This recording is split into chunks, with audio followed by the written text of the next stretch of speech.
캄보디아 범죄의 천국이 된 이유. 여러분, 혹시 고수익 해외 취업이라는 광고를 본 적 있으신가요? 월급 500만원, 숙식 제공, 경력 무관. 너무 좋은 조건이라 의심스럽지만 혹시나 하는 마음에 클릭하게 되죠. 하지만 그 광고의 끝은 상상을 초월하는 지옥입니다. 오늘은 동남아시아의 작은 나라 캄보디아가 어떻게 국제 범죄 조직의 거점이 되었는지 그 충격적인 이야기를 들려드리겠습니다. 시아누쿠빌, 꿈의 도시에서 악몽의 도시로. 캄보디아의 남부 해안 도시 시아누쿠빌. 한때 이곳은 아름다운 해변으로 유명한 조용한 관광지였습니다. 그러나 2013년 모든 것이 변하기 시작했습니다. 중국의 1:1로 프로젝트가 시작되면서 이 작은 도시에 천문학적인 중국 자본이 쏟아져 들어왔죠. 카지노, 호텔, 대형 리조트가 우후죽순 들어섰고 거리는 중국어 간판으로 뒤덮였습니다. 현지인들은 이 변화를 처음엔 환영했습니다. 일자리가 생기고 돈이 돌기 시작했으니까요. 하지만 그들은 몰랐습니다. 이 화려한 건물들 뒤에 어떤 어둠이 숨어 있는지를. 1:1로 그리고 범죄 인프라의 탄생. 중국의 1:1로 프로젝트는 표면적으로는 아시아와 유럽을 연결하는 거대한 경제협력 사업입니다. 하지만 캄보디아에서는 예상치 못한 부작용이 나타났습니다. 막대한 투자금과 함께 중국 범죄 조직들이 물밀듯이 들어온 것이죠. 이들은 합법적인 사업가로 위장해 카지노와 경제특구 건설에 참여했습니다. 그리고 그 과정에서 거대한 범죄단지, 중국어로 웬치라 불리는 시설들을 만들어냈습니다. 겉으로 보기엔 평범한 오피스 빌딩이나 리조트 단지. 하지만 내부는 철조망과 감시 카메라로 둘러싸인 탈출이 불가능한 감옥이었습니다.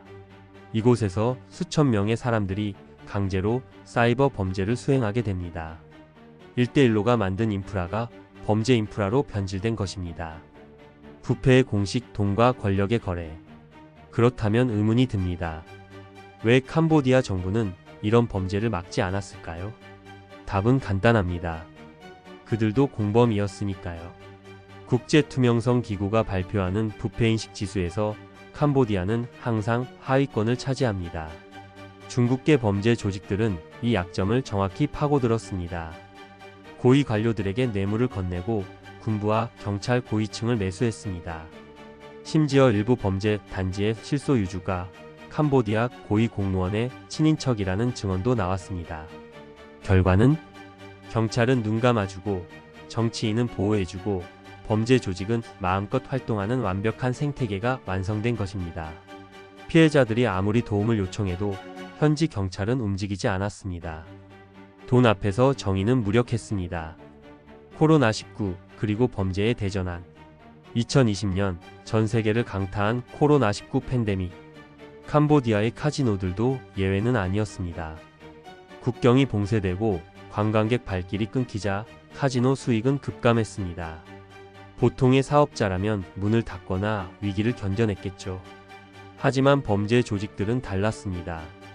이들은 재빠르게 사업 모델을 전환했습니다. 오프라인 카지노에서 온라인 사기로. 그리고 이 전환을 위해 필요한 것이 있었습니다. 바로 인력이었습니다. 사기 전화를 걸 사람, 가짜 투자 사이트를 운영할 사람, 로맨스 스캠으로 돈을 뜯어낼 사람. 이들은 전 세계에서 사람들을 모으기 시작했습니다. 해외 고수익 일자리, IT 개발자 모집, 호텔 리조트 직원 채용. 이런 달콤한 미끼로 수많은 젊은이들을 함정에 빠뜨렸습니다. 인신매매의 실체, 한국인도 피해자가 되다. 한국, 중국, 대만, 태국, 베트남, 심지어 미국과 유럽까지. 피해자들은 전 세계에서 모여들었습니다. 월급 500만원에 숙식 제공이라는 광고를 보고 지원한 한국의 20대 청년. 공항에 도착하자마자 여권을 빼앗기고 밀폐된 차량에 실려 어딘가로 끌려갔습니다. 도착한 곳은 화려한 오피스가 아니라 감옥 같은 건물.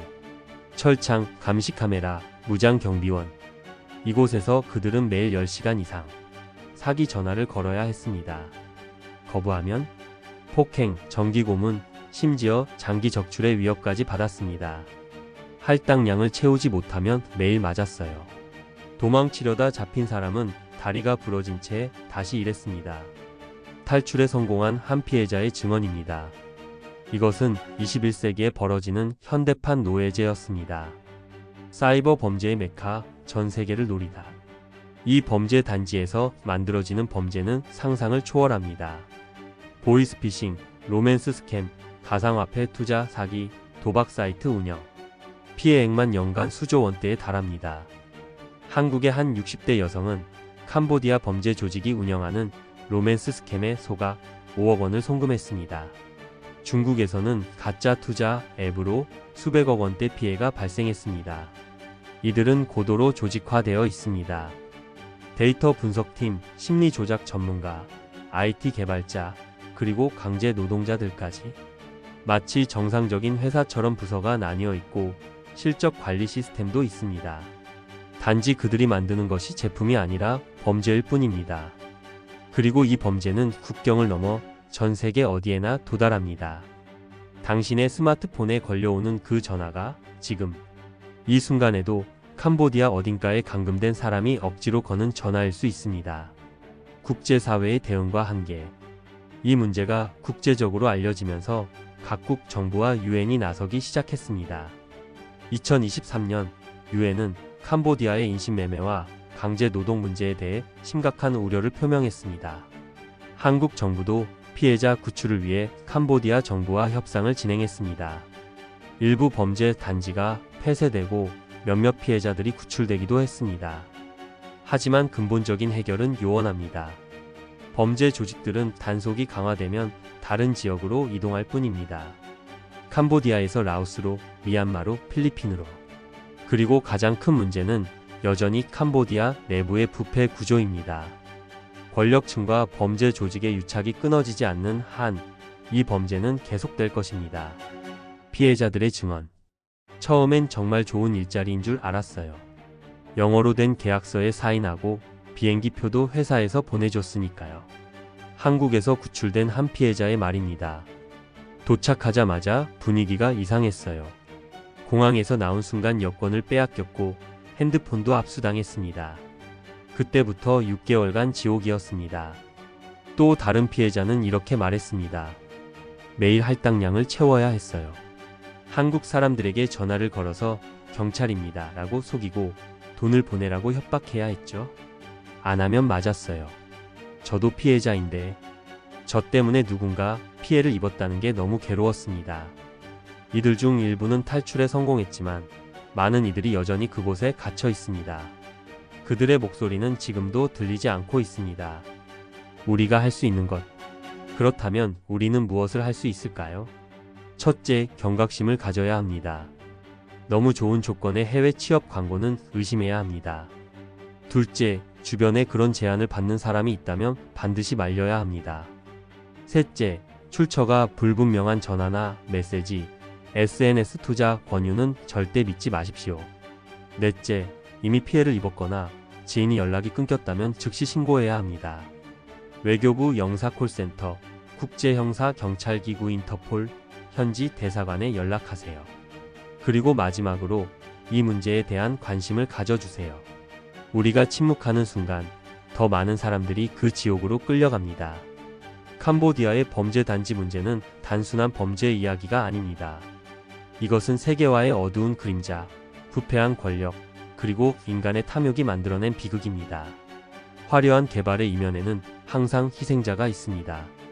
그리고 그 희생자는 당신이나 당신의 가족이 될 수도 있습니다.